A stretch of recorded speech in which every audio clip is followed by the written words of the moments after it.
Good morning, ladies. I've been getting a lot of questions of, how can MyKORI help with hip pain? So I thought I'd just pop on here and just explain a few things.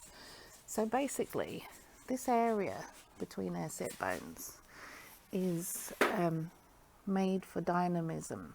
It needs to lengthen, it needs to recoil, it's needed for movement, walking, everyday walking, sitting, standing, jumping. It needs to be flexible.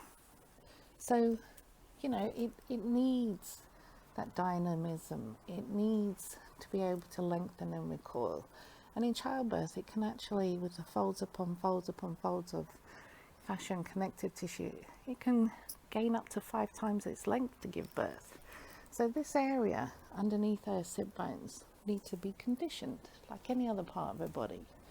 It needs to be flexible, it needs to be dynamic, it needs to have strength, it needs to be there for stability. And like any other part of our body, if it's not functioning and not lengthening as it should do, it'll be tight. So basically, we need to focus more on this area between our sit bones. Let's explore which side's tight, where there's tension, and it needs releasing, it needs massaging. We've spent too long ignoring this area.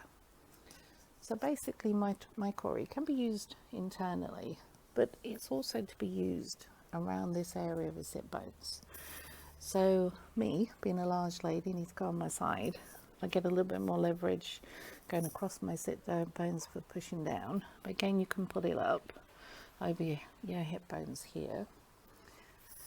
There's loads of sore spots. There's areas of tension. And if we just find them and massage them, if we get a tense neck, we massage quite instinctively our necks. But this area's been ignored for far too long. It's so important for movement, and there's so many acupressure points as well around this area that we can actually gently massage and help ourselves. This one here is great for movement, the acupressure point just here, and that's where a lot of women will get scar tissue as well from natural vaginal births. So it can be nice, long, gentle, sweeping movements, circular movements. You may want to apply a little bit of pressure. I personally, for my hip pain, love working across along my side, and I push down and along. It might be because I'm a large lady and I can't reach otherwise. Or you can just pull in, you can work from above. And you know what? There's loads and loads of acupressure points as well.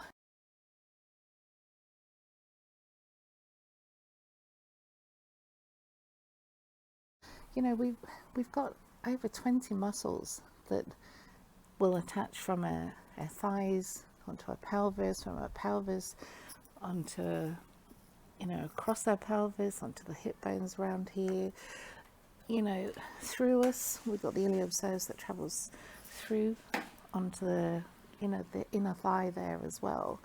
And that's without all the muscles that we have for a pelvic floor. So isn't it time we appreciated and spent more time on this area?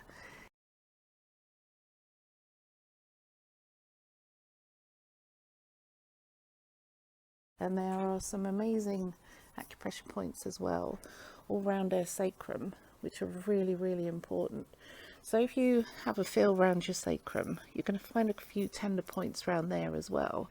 So that's another nice area to massage. We've been using massage for centuries, and for me it just seems such a shame we don't focus on this area here, which is so important for everything we do, for sitting, for standing, for walking, for jumping, playing with the kids, and we just ignore it. It's about time everyone knew what their perineum is, where it is, and what it's used for.